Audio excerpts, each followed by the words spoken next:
The moment Marcus held her trembling hand across that white tablecloth in Romano's, watching tears pool in Sarah's eyes as she whispered those words that would shatter most men's pride, he knew this wasn't just another failed date.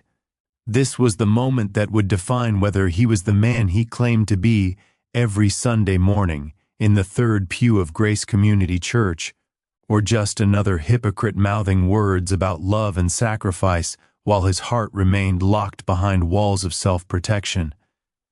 Sarah's voice had been barely audible over the soft piano music drifting through the upscale restaurant. "I'm sorry, I can't afford this date." Her fingers clutched her small black purse like it contained her last shred of dignity, and Marcus watched a tear escape down her cheek, catching the amber glow of the candle between them. She'd worn her nicest dress, the elegant black one that still bore a tiny stain near the hem from where her daughter Emma had spilled grape juice 3 weeks ago. She'd covered it with careful makeup, but Marcus could see the exhaustion etched around her eyes, the weight of single motherhood pressing down on shoulders that trembled now with humiliation. Most men would have felt insulted. Marcus felt something else entirely, something that reached past his own divorced dad fears and financial struggles, past the protective walls he'd built after his ex-wife left him with 2 kids and a mountain of debt. He felt recognition. He saw himself 2 years ago, sitting in his truck outside a grocery store, calculator app open on his cracked phone screen, trying to figure out if he could afford both milk and bread that week. He remembered the shame that burned through him when his son Tyler asked why they couldn't go to McDonald's anymore like other kids. "Sarah," Marcus said quietly, his voice steady despite the emotion building in his chest. He didn't let go of her hand. "Look at me." She couldn't. Her gaze remained fixed on the elegant menu she'd been pretending to read for the past 10 minutes. The menu where appetizers cost more than she usually spent on groceries for 3 days. The restaurant had been his suggestion, a gesture meant to impress on their 3rd date, to show her he was doing better now, that he could provide. He'd wanted her to feel special, wanted to prove he wasn't the broken divorced dad she probably assumed he was. Instead, he'd created a stage for her worst nightmare. "Sarah, please." He squeezed her fingers gently, and finally, slowly, she lifted her eyes to his. They were beautiful eyes, green with flecks of gold, eyes that had seen too much struggle and not enough grace. "When's the last time you bought something for yourself?" The question clearly wasn't what she expected. Her lips parted, trembled. That's not... Marcus, I'm so sorry. I thought I could do this. I thought..." "When?" he pressed gently. She swallowed hard. 6 months, maybe 7. A shirt at Target, clearance rack, $5. I needed something for Emma's parent-teacher conference that didn't have stains. Marcus nodded slowly, his throat tight. He'd learned Sarah's story in pieces over their previous dates, snippets shared during walks through Washington Park, quiet admissions while their kids played at the community pool. Single mom, working 2 jobs, medical billing during the day and weekend shifts at a diner. Emma's father had disappeared before the girl's 2nd birthday, leaving nothing but child support payments that arrived sporadically, if at all. Sarah's mother helped when she could, but she was battling her own health issues, diabetes eating away at her strength and her savings. "My daughter needs new shoes," Sarah whispered, and now the tears flowed freely. "Her toes are cramped in her sneakers, and I keep telling her 2 more weeks, just 2 more weeks until my next paycheck. But then the water heater broke, and I had to choose between shoes for Emma or hot water for both of us." She pulled her hand back, reaching for her purse. "I'm sorry. I shouldn't have said yes to this date. I shouldn't have let you bring me somewhere so nice when I can't even split the bill. This was a mistake. Stop." Marcus's word was firm but not harsh. He stood up, walked around the table, and crouched beside her chair, his hand on the armrest, his face level with hers. The restaurant buzzed around them, couples laughing over wine and pasta, but in that moment, they existed in their own small universe of struggle and understanding. "The only mistake here is mine. I brought you somewhere that made you feel like this, and I'm sorry. But Sarah, you need to hear something, and I need you to really listen." She looked at him through her tears, mascara beginning to streak, everything she'd tried so hard to hold together falling apart. "You are not broken because you can't afford an overpriced meal," Marcus said, his voice low and intense. "You're not less than anyone in this room because you're choosing your daughter's needs over your own pride. You're one of the strongest people I've ever met, and the fact that you had the courage to be honest with me right now, that tells me more about your character than any expensive date ever could. Marcus, I'm not done." He reached up and gently wiped a tear from her cheek. "2 years ago, I was sleeping in my truck in the church parking lot because I couldn't afford rent and my kids' daycare at the same time.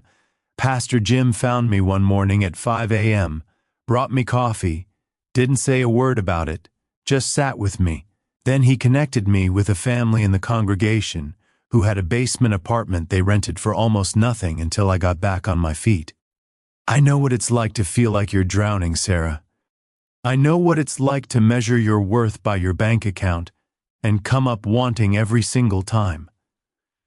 She was staring at him now, the shame in her eyes beginning to shift into something else, something tentative and uncertain. "So here's what we're going to do," Marcus continued, a smile touching his lips. "We're going to leave this place. We're going to go to that taco truck on Maple Street that makes the best al pastor in Columbus, where dinner costs $8 and tastes better than anything here. And then we're going to talk, really talk about real things, without pretending to be people we're not. But you already nothing. I haven't ordered yet, and neither have you. We'll get water to be polite, leave a tip for the server's time, and go." He stood, offering his hand. "Unless you'd rather stay and pretend to enjoy $40 salmon while we both mentally calculate how much we're spending per bite." Sarah laughed then, a wet, surprised sound that seemed to shock her. She took his hand and stood, her grip tight, like she was afraid she might fall if she let go. "I love that taco truck," she admitted quietly. "Emma and I go there sometimes as a treat, share 2 tacos between us. Then let's go get you 4 tacos tonight," Marcus said, "and actually enjoy ourselves." They left Romano's amid curious glances from other diners, Marcus's hand steady on Sarah's back as he guided her out. The November air hit them cold and sharp, carrying the scent of coming rain. Sarah stood on the sidewalk, taking deep breaths, her whole body seeming to decompress. Then she turned to Marcus, and there was something different in her expression now. Something open and vulnerable and achingly beautiful. "Why are you doing this?" she asked. Most guys would have been embarrassed, would have paid the bill just to save face, then never called again. Marcus considered his answer carefully, thinking about all the sermons he'd heard at Grace Community, about faith and works, about love being action rather than feeling, about Christ's command to bear one another's burdens. He'd always listened, always nodded, always thought he understood. But standing there with Sarah, seeing her courage in admitting her struggle, feeling his own heart respond with something deeper than romance, he finally got it. Love wasn't about candlelit dinners and impressive gestures.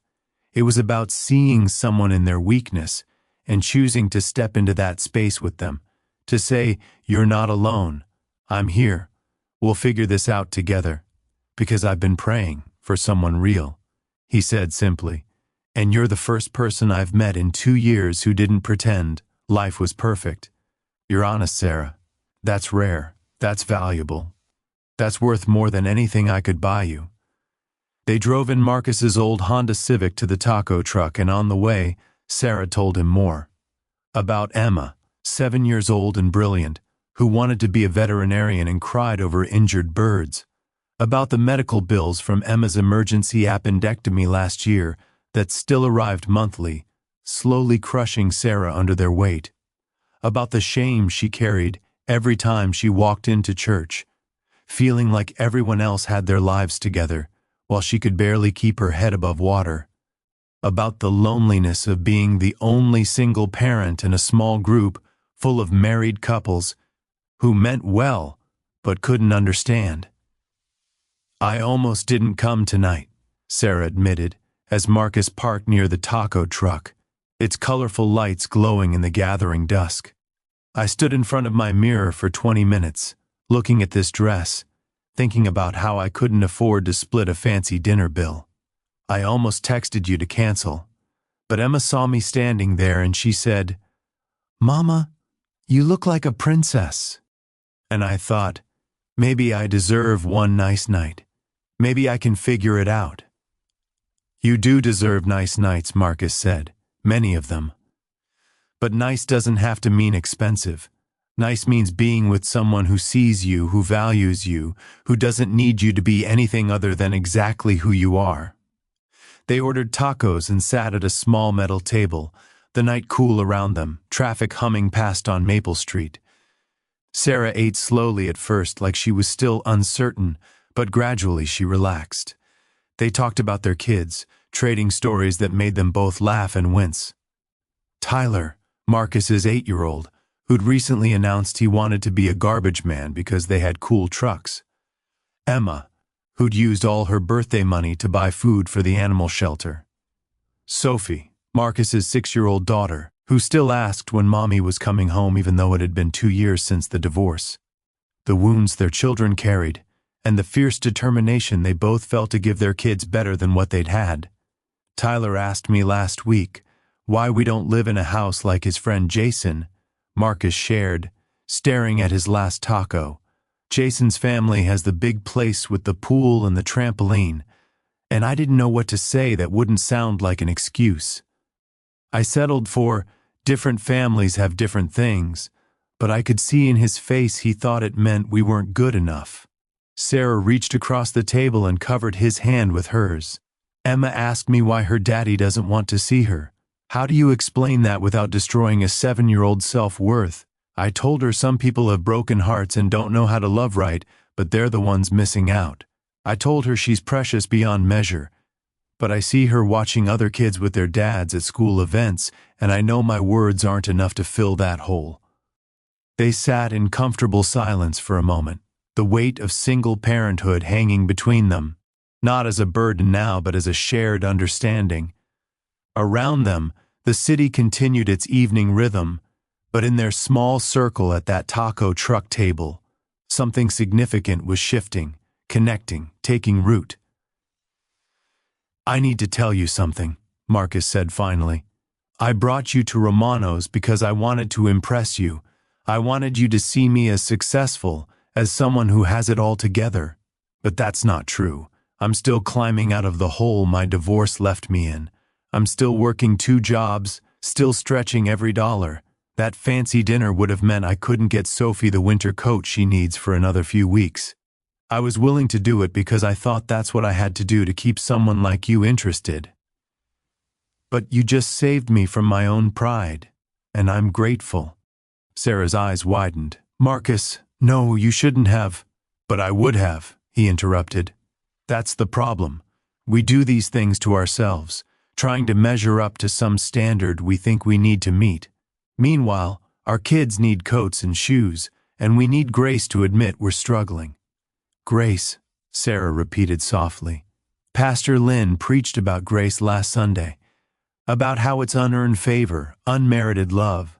I sat there thinking I didn't deserve any of it because I can't even keep my life together. How can God love me when I'm failing at everything?" Marcus leaned forward. "You're not failing, you're surviving, you're showing up, you're loving your daughter with everything you have. That's not failure, Sarah. That's heroism." She was crying again, but differently now, relief and hope mixing with the tears. "I haven't felt like a hero in a very long time." "Then let me remind you until you believe it," Marcus said, "and let me be honest with you in return, so we can stop pretending and start actually building something real." They stayed at that taco truck until it closed, talking about everything. Their fears, their dreams, their faith journeys that had been battered but not broken. Sarah spoke about the nights she'd prayed in desperation, asking God why he'd abandoned her, only to feel a quiet whisper of his presence reminding her she wasn't alone. Marcus shared about the morning he'd hit rock bottom in his truck, ready to give up, when Sophie had drawn him a picture at daycare of their family, with a rainbow overhead and words written in her teacher's hand. God promises better days. I kept that picture on my dashboard, Marcus said. It's still there, reminder that even when I can't see the way forward, someone bigger than me can. Someone who loves my kids even more than I do, impossible as that seems. I need to remember that more, Sarah whispered. I get so buried in the struggle I forget to look up. Then we'll remind each other, Marcus said. That's what community is supposed to be, right? The church isn't supposed to be a place where we all pretend to have perfect lives. It's supposed to be a hospital for broken people who are honest about needing healing. Sarah nodded slowly. I've been so scared, to be honest. Scared people would judge me, think I was less faithful, less worthy, less blessed because my life is hard. Anyone who thinks that doesn't understand the gospel, Marcus said firmly. Christ himself had nowhere to lay his head. He chose fishermen and tax collectors, the broken and the struggling. I think maybe the people having the hardest time are often the ones closest to understanding real faith, because they can't rely on themselves. They have to rely on God. They exchanged phone numbers with a new understanding, a foundation built not on pretense but on honesty. As Marcus drove Sarah home to her small apartment, they made plans for their next date. An afternoon at the park with their kids, maybe a potluck picnic where everyone brought something simple. Real life, real connection. No performance required. Thank you, Sarah said as they pulled up to her building. For tonight. For seeing me. For not running away when I fell apart. Thank you for falling apart, Marcus replied. For trusting me with your reality. That's the greatest gift you could have given me. She leaned over and kissed his cheek, quick and soft, then slipped out of the car. Marcus watched her walk to her door, saw her turn and wave before going inside. He sat there for a long moment, engine idling, a strange peace settling over him. This wasn't the romance he'd imagined when he'd nervously asked Sarah out 3 weeks ago. It was something better, something more real, something that felt like it might actually last because it was built on truth instead of illusion. When he got home to his small apartment, Tyler and Sophie were asleep, watched over by Mrs. Chen from next door, who refused payment but always accepted his offers to fix things around her place or help with her groceries. Marcus paid her with a loaf of the banana bread he'd learned to make from a YouTube video, his kid's favorite, and she smiled and told him the kids had been angels. After she left, he stood in the doorway of their shared bedroom, watching his children sleep. Tyler sprawled across his bed, Sophie curled around her stuffed rabbit, and felt a surge of fierce love that threatened to overwhelm him. This was what mattered, not fancy restaurants or impressive dates. These two people who depended on him completely, who thought he hung the moon even when he could barely keep the lights on. And maybe now, Sarah and Emma too, becoming part of their circle, expanding their little family of survivors into something stronger together than any of them could be alone. Marcus pulled out his phone and sent Sarah a text. Emma's shoe size? The response came quickly, size 2. Why? He smiled as he typed. Tyler's friend just outgrew some good sneakers.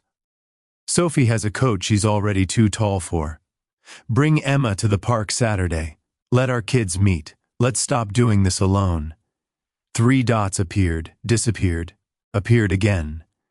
Finally, okay, yes. Thank you. Marcus, I don't know what to say. Say you'll stop apologizing for being human. Say you'll let people help. Say you'll show up as you are, not as you think you should be. I'll try. That's all any of us can do.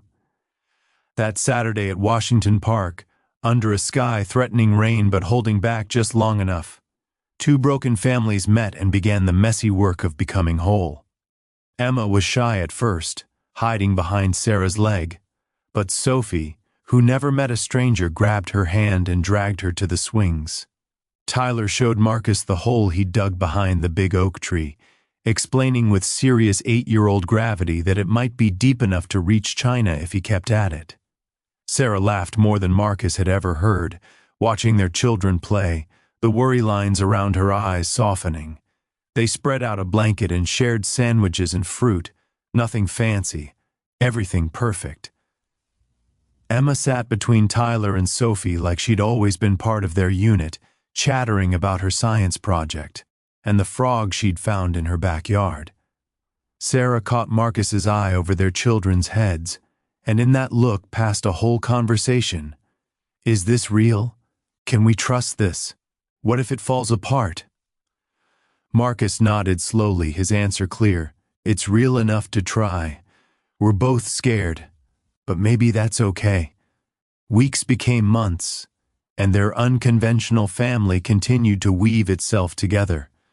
They attended Grace Community Church together, sitting in the third pew, their 3 children between them, creating a joyful chaos that drew smiles from the older couples who remembered when their own kids were small. Pastor Jim preached about community and bearing burdens, and Marcus felt Sarah reach over Tyler's head to squeeze his hand. They were living the sermon, figuring out day by day what it meant to love someone, not despite their struggles, but through them. Marcus got a promotion at work, nothing major, but enough to breathe a little easier. His first act was buying Emma new shoes, good ones that would last, and the look on Sarah's face when he presented them was worth more than any gratitude.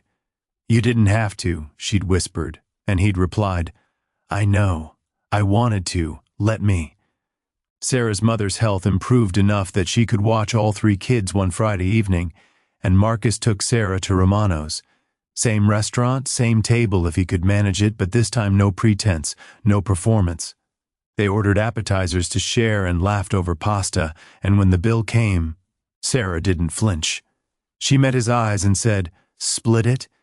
And he'd nodded and said, Partners, and meant so much more than the dinner check. The following spring, Marcus asked Sarah to marry him in the most unromantic proposal he could imagine. Standing in her kitchen at 6 in the morning before work, both of them exhausted, Emma having been up half the night with a stomach bug, Tyler refusing to do his homework, Sophie having melted down over her socks, feeling wrong.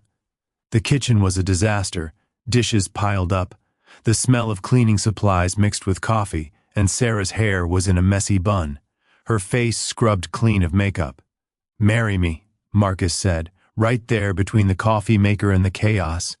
Marry me and let's do this mess together officially. Let's combine our disasters into one big beautiful mess and stop pretending we can do it alone. Sarah had stared at him, spatula in hand, scrambled eggs burning on the stove.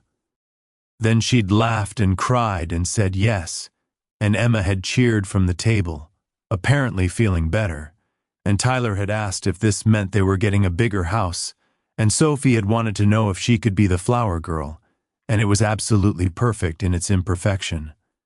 They married that summer in a simple ceremony at Grace Community Church, their children standing with them, Tyler carrying the rings in his pocket alongside a collection of rocks and a toy car, Sophie scattering petals with enthusiastic abandon, Emma holding Sarah's bouquet with serious concentration.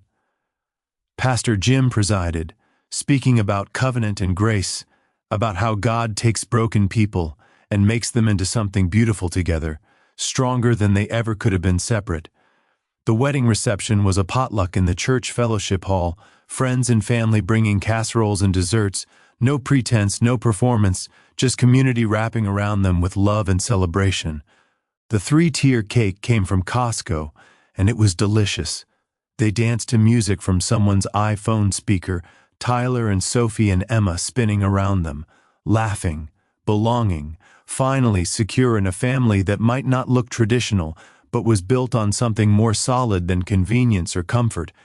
It was built on truth, on seeing each other's brokenness and choosing to love anyway.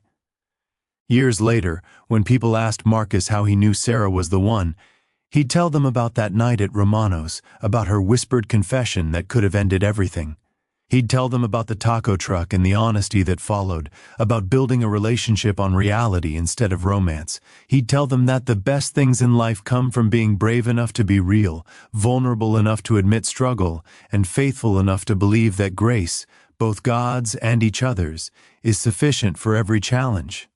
And Sarah, when asked the same question, would smile and say that she knew Marcus was the one when he didn't run away from her truth, when he met her in her shame and said, "You're not alone," when he taught her that being broken wasn't the same as being worthless.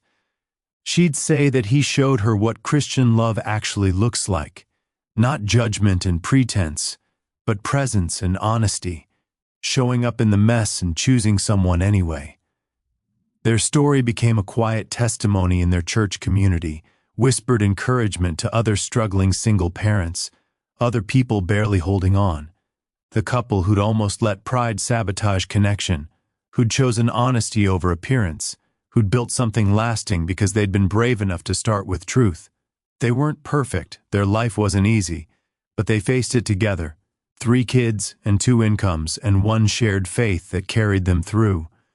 On their 5th anniversary, Marcus took Sarah back to that taco truck on Maple Street. They sat at the same metal table, eating Al Pastor tacos, watching their blended family. 3 kids who'd become siblings in every way that mattered. Tyler almost 13 now, Sophie 11, Emma 12. Laughing and arguing and loving each other the way family does. "Remember that first night?" Sarah asked, her hand in Marcus's. "Every single day," he replied. "Best disaster of my life." She laughed, that beautiful free laugh he'd first heard outside Romano's when she'd agreed to leave. "Mine too. Thank you for not letting me run away." "Thank you for being brave enough to fall apart," Marcus said, "for showing me that real love starts with real honesty." They finished their tacos as the sun set over Columbus, over this small, ordinary moment that somehow contained all the extraordinary grace of their journey together.